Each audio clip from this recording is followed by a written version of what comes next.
예전에 저희 아들이 사춘기를 지낼 때였습니다. 어느 날 문득 저한테 찾아오더니 저와 집사람에게 하나님이 있는지를 어떻게 알 수 있습니까? 라고 물었습니다.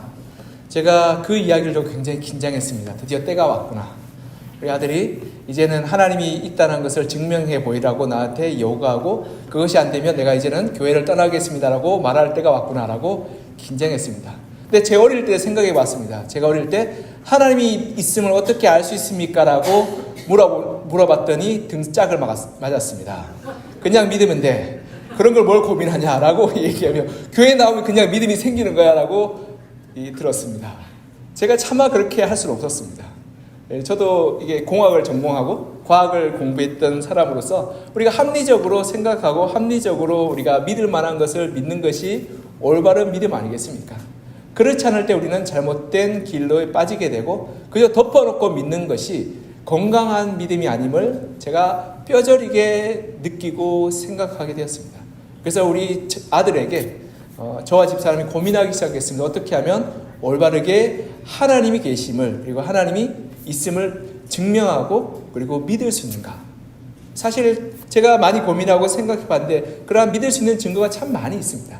제가 몇 가지만 오늘 같이 좀 나눴으면 좋겠는데요.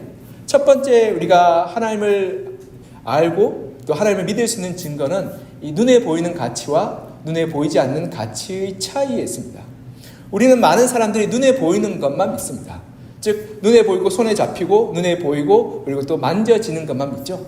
그래서 그 대표적인 것이 가장 중요한 것이 뭐냐면 물질적 가치, 우리가 돈을 믿는 것입니다.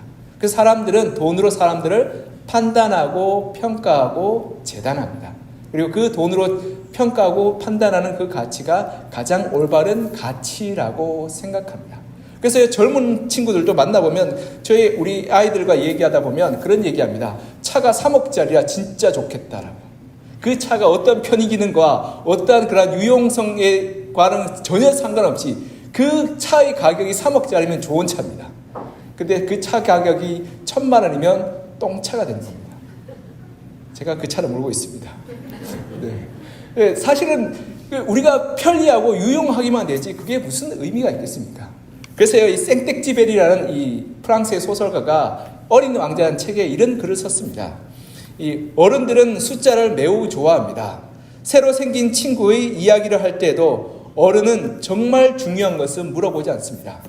어른들에게 복숭아색 벽돌로 지은 창에는 제라늄 꽃의 화분이 놓여져 있고 지붕에는 비둘기가 사는 예쁜 집을 보았어요 라고 말하면 어른들은 시큰둥하게 생각합니다.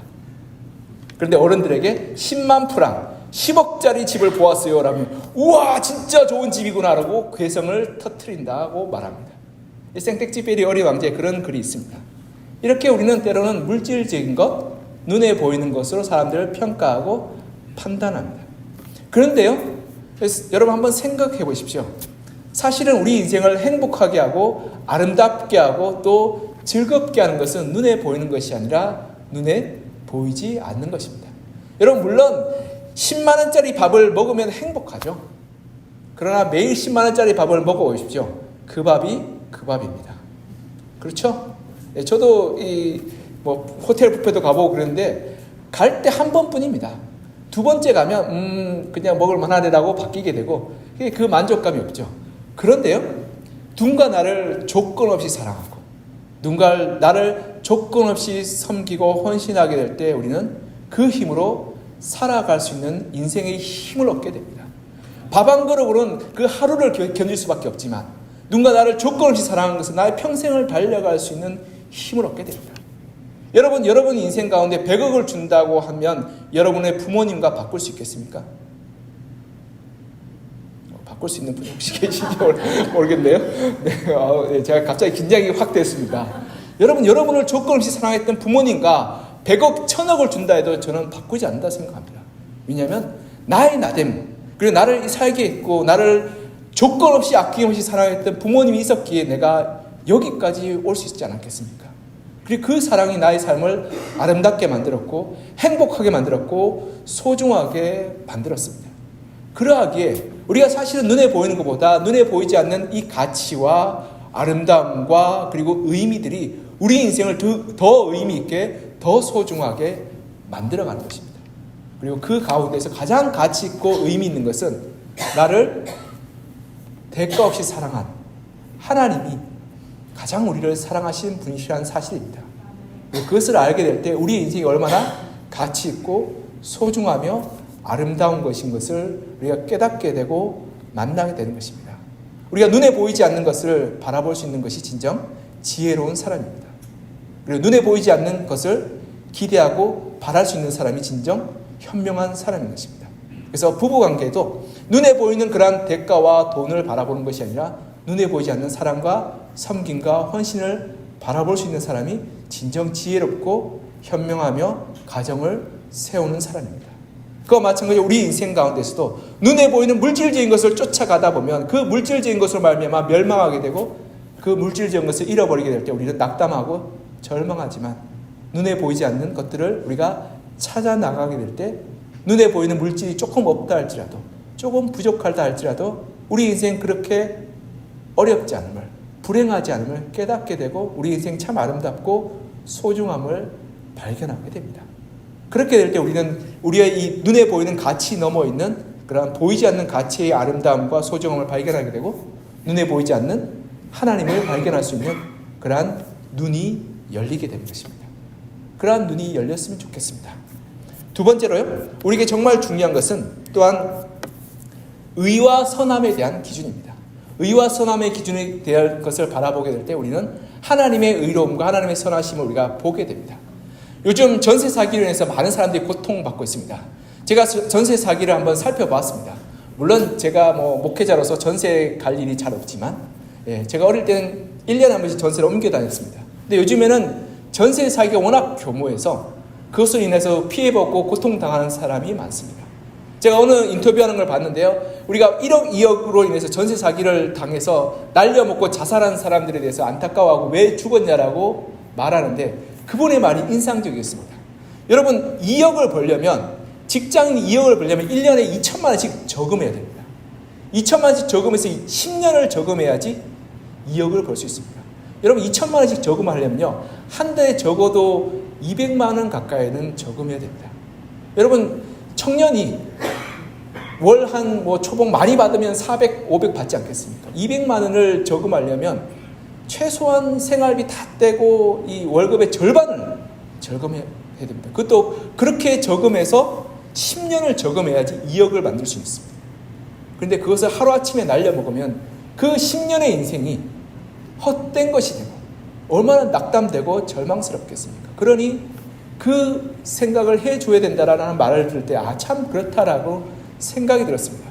그런데 이 전세 사기가 굉장히 교묘하다는 걸 제가 봤습니다. 어느 집주인이 빌라를 지었습니다. 그 안에 집이 10채가 들었습니다. 집이 10채가 들었는데 빌라를 지었습니다. 10채짜리 빌라를 지었습니다. 그 시세가 한 2억 정도 된다고 생각해 봅시다. 그런데 그 시세를 4억으로 뻥튀기 합니다. 공인중개사 한 명에게 너 집 한 채 팔면 집 한 채 전세 내면 내가 1,000만 원씩 줄게 라고. 그래서 4억짜리라고 작정하고 3억에 전세를 놓습니다. 그러면 이 사람은 얼마 이득을 볼까요? 1억씩 벌죠, 그렇죠? 1억씩 이득을 봅니다. 그래서 그 집에 그런 전세금을 3억씩 받아먹고 그 공인중개사에게 1,000만 원씩 줍니다. 그래서 10채를 다 팔면 10억이 남습니다. 그래서 1,000만 원씩 주면 9억이 남죠. 그리고 한 사람이 좀 어리숙한 사람에게 1,000만 원씩 주고 명의를 한 개씩 옮깁니다. 그럼 그 사람들 명의를 다 10채를 다 옮기고 나면 그 사람은 전세 3억짜리 10채를 받게 됩니다. 그리고 이 집주인이 8억을 벌게 되죠. 그리고 도망갑니다. 그럼 남은 사람은 어떻게 됩니까? 전세가 만료돼서 3억을 달라고 그러면 전세가 나갈까요? 안 나갈까요? 2억짜리 집인데 3억 전세에 나가겠습니까? 그러면 부도가 나는 겁니다. 그렇게 부도가 나면 이 전세 사는 사람들은 돈 받을 길이 막막한 겁니다. 그런데 우리나라 현행법은 그 전 집주인을 처벌할 이 법적 근거가 없답니다. 왜냐하면 이 사람이 고점에서 팠는지 저점에 팠는지를 판단할 수 없습니다. 악의적으로 그 사람이 이걸 설계했는데 불구하고 그것을 판단할 수 없는 그러한 법적인 한계가 있습니다. 이처럼 세상의 법은 사람의 마음을 헤아릴 수 없고 그 사람들의 마음의 악함과 그리고 선함을 판단할 기준이 올바르지 않습니다. 그러하게 수많은 억울한 사람들이 지금도 양산되고 있고 지금도 그 억울함 때문에 고통받고 심지어는 목숨을 끊는 사람도 있는 것입니다. 이러한 억울하고 속상한 사정을 겪어본 사람들만 압니다. 어디에 화소연할 데도 없고 어디에 말할 데도 없고 검사나 변호사나 다 하나같이 이거는 법적으로 해결될 수 없습니다라고 말하는 경우들을 만나게 됩니다. 그런 답답한 상황 가운데 우리가 놓이게 될 때 우리는 진정 의로움과 선함이 어디 있는지를 고민하게 되고 생각하게 됩니다. 여러분, 그럴 때 의에 대해서, 진정 선에 대해서 고민하게 될 때 우리의 마음, 인간의 깊이 있는 이 마음의 악함과 그리고 불의함과 그리고 잘못됨을 올바르게 판단할 수 있는 분이 꼭 필요함을 알게 됩니다. 여러분, 그렇게 악한 사기꾼들과 악한 사람들이 잘 먹고 잘 살고 행복하게 살다가 죽어서 끝났다 하면 얼마나 우리 인생이 불행하고 고통스럽고 원통하겠습니까? 그래서 어느 철학자는 이렇게 말합니다. 이 땅 가운데 도덕과 선함이 요구되기 위해서 반드시 필요한 것이 있는데 그것은 뭐냐면 죽음 이후의 심판자와 그 심판을 올바르게 할 절대자라고 말합니다. 즉 하나님이 필요하다라는 말입니다. 만약 여러분이 의롭게 살아서 억울하게 죽었고 어떤 사람은 불의하게 살아서 펑펑 놀다가 행복하게 살다가 죽었다면 그 인생 불의하고 악하다라고 말하지 않겠습니까? 그리고 그 인생 살기 너무 힘들다라고 속상하게 하지 않겠습니까? 근데 그 사실 앞에서 하나님이 우리의 마음을 헤아리고 의로운 재판장이 되시며 모든 불의와 모든 악함과 모든 죄를 심판하신다라고 성경은 말씀하고 있습니다. 그리고 그 하나님 앞에 우리가 서게 될 때 불의함과 악함 가운데 우리가 진정 위로함을 받게 될 것입니다. 사랑하는 성도 여러분, 세상 가운데 살아갈 때 우리는 불의함 가운데 때로 놓일 때가 있습니다. 억울하고 원통함 가운데 마주할 때가 있습니다. 그럴 때 우리가 하나님을 비로소 만나게 됩니다. 왜냐하면 하나님은 의로우신 분이시고 모든 불의와 악함을 바로잡으시고 심판하시는 분이시기 때문에 그렇습니다. 세상의 법은 그것을 판단할 수 없어도 하나님은 판단하십니다. 세상의 법은 사람의 마음을 헤아릴 수 없어도 하나님은 우리의 마음을 헤아리시는 분이십니다. 그래서 하나님께 우리의 원통함과 그리고 불의함을 고백할 때 하나님께서 모든 불의를 바로잡아 주시고 이 땅 가운데 하나님의 의를 나타내실 분이십니다. 그 하나님의 의 앞에 우리가 믿음을 드렸으면 좋겠습니다. 그럴 때 하나님의 모든 불의함을 바로잡아 주시고 의와 선으로 우리를 새롭게 하시게 만들어 주실 것입니다. 그리고 세 번째로 우리가 하나님의 계심을, 하나님의 이 살아계심을 알게 되는 것은 그건 바로 죽음을 통해서 깨달을 수 있습니다.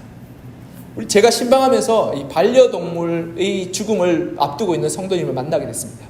한 10여 년간 키워왔던 동물인데요. 그 동물이 이제 병이 들고 죽어가고 있답니다.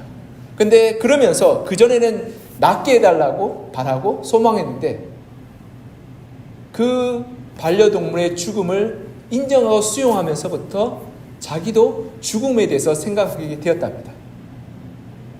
그러면서 하나님을 만나야겠다라고 생각하고 교회에 나오기 시작하셨습니다. 모든 인생은 죽음 앞에 섭니다. 여기 계신 여러분들도 제가 확신하고 예언할 수 있는데 단 한 가지가 있는데 그것은 다 죽는다는 사실입니다. 목사가 죽는다니까 기분 나쁘신 분들도 있을지 모르겠습니다. 근데 제가 확실한 예언입니다. 여러분 50년 안에 여기 계신 분들 다 하나님을 볼 겁니다. 물론 뭐 건강하셔서 의학이 발달해서 뭐 안 그러신 분도 혹시 저기 잠옷실에 있는 아이들은 50년 안에 하나님 안 볼 수도 있습니다. 쟤들은 더 오래 살아야죠, 그렇죠? 그러나 우리가 인생은 누구나 죽음 앞에 섭니다. 그리고 모든 인생은 죽음 앞에서 평등합니다. 나이가 많은 자나 적은 자나 부유한 자나 가난한 자나 힘이 있는 자나 힘이 약한 자나 다 죽음 앞에 서게 됩니다. 그런데 그 죽음 앞에 서게 될 때 우리는 놀라고 당황하고 두려워할 수 있습니다. 왜냐하면 죽음이 우리 인생의 끝임을 우리가 알게 되고 그리고 인정하게 될 때 우리에게 불현듯 찾아오는 것이 뭐냐면 허무와 절망입니다. 우리가 아무리 노력하고 아무리 돈을 많은 것을 가졌으며 아무리 높은 지위에 오르고 아무리 힘이 많다 할지라도 죽음 앞에서 우리는 모든 것을 다 잃어버리게 되는 겁니다. 사랑하는 이도 잃어버리게 되고 우리 재산도 잃어버리게 되고 우리의 지위와 우리의 지식도 잃어버리게 됩니다. 우리의 노력과 우리의 모든 수고도 헛된 것으로 돌아가게 됩니다. 그렇게 될 때 우리는 우리의 수고와 애썼던 우리의 인생이 얼마나 헛된 것인지를 알게 됩니다. 여러분, 우리의 인생 가운데 수고하고 애쓰고 노력해야 됩니다. 그런데 그 죽음으로 모든 것이 끝이 난다면 그 인생이 얼마나 허무하겠습니까? 얼마나 공허하겠습니까? 만약 죽음이 끝이라면 또한 여러분들이 사랑하는 가족을 떠나보낼 때 그 슬픔을 어떻게 견뎌낼 수 있겠습니까?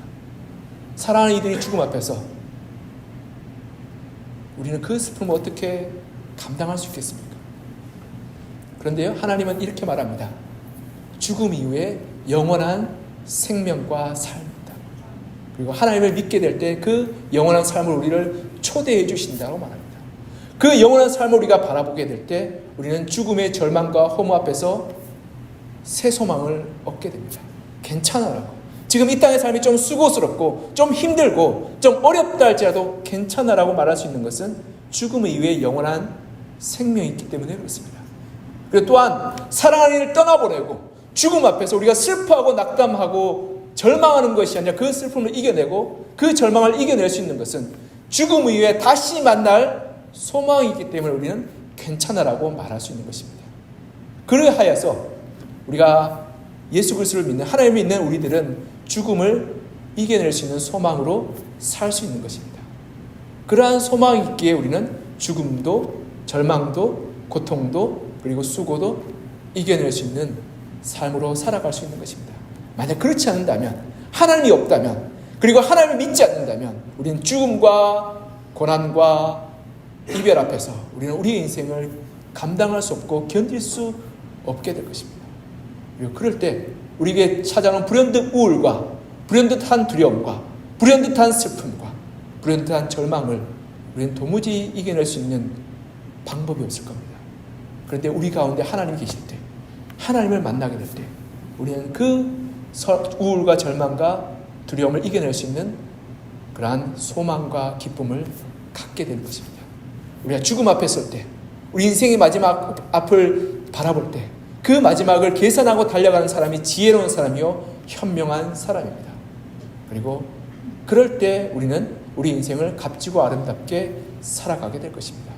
그리고 죽음 이후의 삶을 잘 준비하는 사람이 지혜로운 사람입니다. 여러분, 우리가 지금 100세 시대를 살고 있습니다. 100세 시대를 살면서 은퇴 후에 60대, 70대 은퇴 이후의 삶을 준비한 사람을 지혜로운 사람이라고 말하고 있습니다. 그런데요, 우리가 은퇴만 준비할 것이 아니라 죽음 이후의 삶도 준비해야 됩니다. 은퇴 후의 삶은 잠깐일 수 있습니다. 그러나 죽음 이후의 삶은 끝없는 삶입니다. 그러하게 그 삶을 준비한 사람이 지혜로운 사람이요 현명한 사람입니다. 그리고 그 삶을 준비하게 될 때 이 땅의 삶이 하나님의 선물이요 은혜요 축복임을 다시금 깨닫게 되고 하나님을 만나게 됩니다. 그렇게 하나님 앞에서 우리가 죽음 이후의 삶을 잘 준비하는, 그래서 하나님을 만나는 여러분과 저가 되기를 간절히 소망합니다. 사실 제가 이 설교를 준비하면서 우리가 하나님이 계심을 이 증명할 수 있는 수십 가지의 증거가 있음을 제가 쓰고 또 썼습니다. 제 친구들, 과학하는 친구들도 저한테 찾아와서 이런 이유로 하나님 있음을 내가 확신한다라고 하는 친구들이 참 많았습니다. 제가 공학을 전공하고 과학을 전공할 때 이 친구들이 와서 하나님이 없는 것과 하나님이 있다는 것을 두 가지를 증명한다면 하나님이 있다는 것을 증명하는 것이 더 쉽다라고 이야기하는 친구들도 많이 봤고요. 과학자들도 하나같이 입을 모아서 하나님이 있음을 증명하는 것이 더 쉽다라고 말합니다. 그런데요, 논리적으로 그리고 합리적으로 그리고 이성적으로 과학적으로 아무리 증명해도요, 내 마음이 그것을 확신하지 못하면 아무 소용이 없다는 것을 제가 발견하게 됩니다. 제가 전도할 때 온갖 것으로 증명하고 설명해 보입니다. 그런데 끝에 가서는 에이 내가 그런 거 믿나 보다 하고 돌아서는 분들을 너무나 많이 보게 되었습니다. 왜냐하면 내 마음이 그것을 경험해 보지 못하니까 모르는 거죠. 그래서 제 아이에게 제 집사람과 제가 이러한 여러 가지 것들로 설명을 나서 한 가지 더 덧붙였습니다.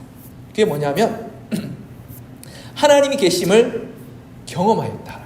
엄마와 아빠가 하나님이 계심을 만나고 경험하게 된다.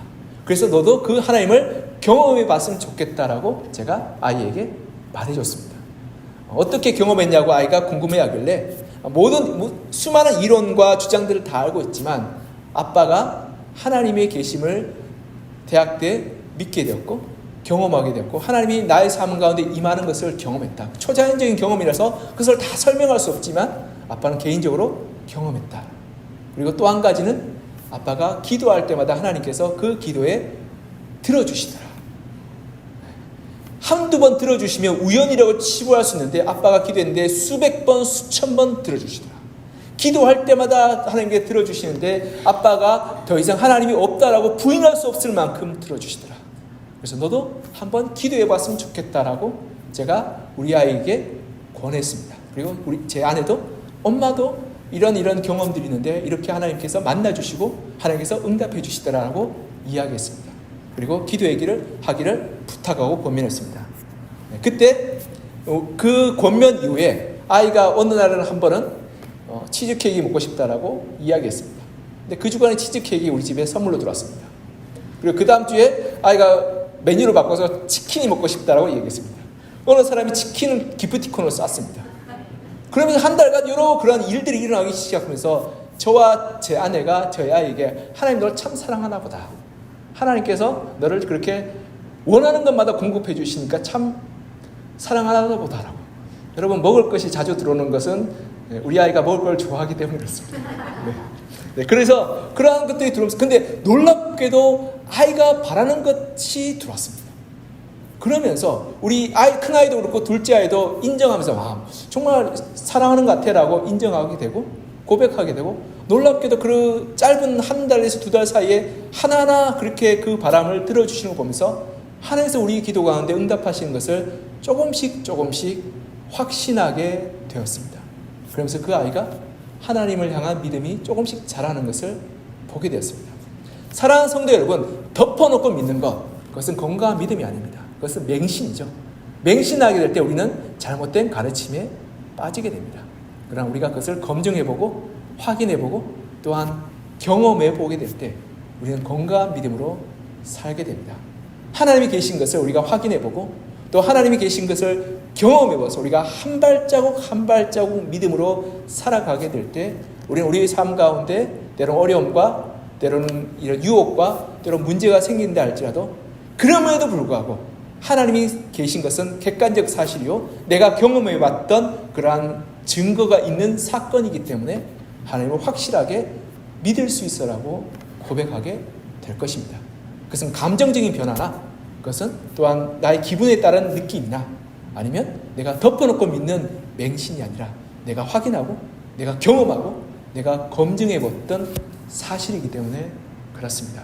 그리고 그 하나님을 믿게 될 때 우리 삶 가운데 하나님의 은혜를 우리 삶 가운데 하나님의 그러한 용서를 그리고 우리 삶 가운데 하나님의 사랑을 경험하게 될 것입니다.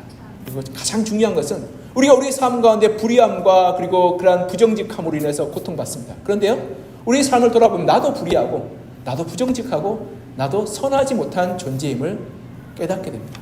근데 하나님을 만나게 될 때 우리의 그러한 연약함과 부족함을 하나님께서 용서해 주시고 우리를 사랑하여 주시고 우리에게 하나님의 그러한 복을 주신다라고 하나님이 약속하고 있습니다. 그 복은 이 땅에서의 복뿐 아니라 죽음 이후에 영원한 삶 가운데서의 복도 함께 1+1으로 패키지로 주시는 복입니다. 그런 복을 우리 성도님들이 맛보고 누렸으면 좋겠습니다.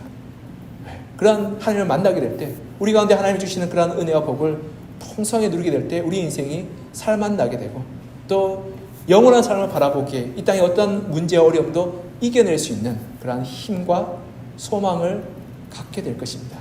이렇게 하나님의 부르심 앞에서 우리의 마음을 열고 하나님을 만나고 하나님을 영접하시는 여러분과 저가 되기를 간절히 소망합니다.